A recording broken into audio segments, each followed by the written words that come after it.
If elected, Mr. Hestron, in what ways will you reach out to grassroots organizations, faith organizations, and community organizations to assure that the cases won't be unfairly and unlawfully stacked against minorities? It's a great question. One of my platforms that I'm most excited about is this community prosecution unit that I've talked about. Let me give you some details about it. I've told you that I'm going to ask our deputy DAs to volunteer 6 hours a month in those programs.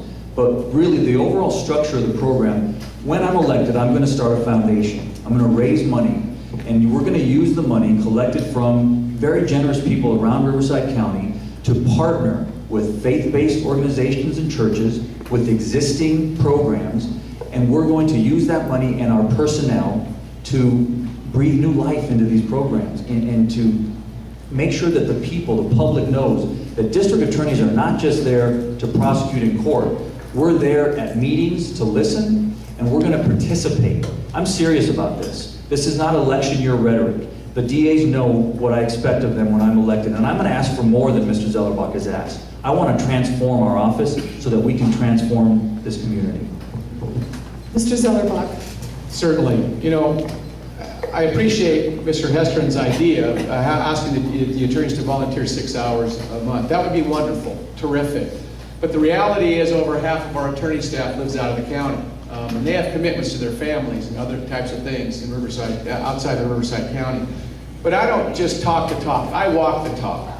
I go to the Latino Net meetings on a regular basis and have for many years. I meet with the East Side think tank and know those members for a long time. I've met for the past 2 years with the black clergy in the western part of Riverside County to start programs in their churches.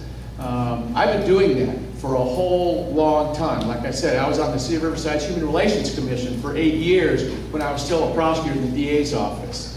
So I don't just talk the talk, I've been walking that walk for 20 or 30 years now. Thank you. Mr. Hestron? You know, as a Latino, I grew up hearing the stories of my relatives, the hard stories, some even from my mom. And you know, I'm sensitive to that the community needs a leader that understands them. I speak Spanish, I grew up speaking Spanish, and you know, I'm gonna go to the East Side, I'm gonna go to Latino communities and African American communities, and we're gonna listen. That's how we're gonna change things. That's how we're gonna change the approach. Mr. Zellerbach, he's been to the meetings, great. I applaud him for that. But it's not enough just for him to go. We have to get out there.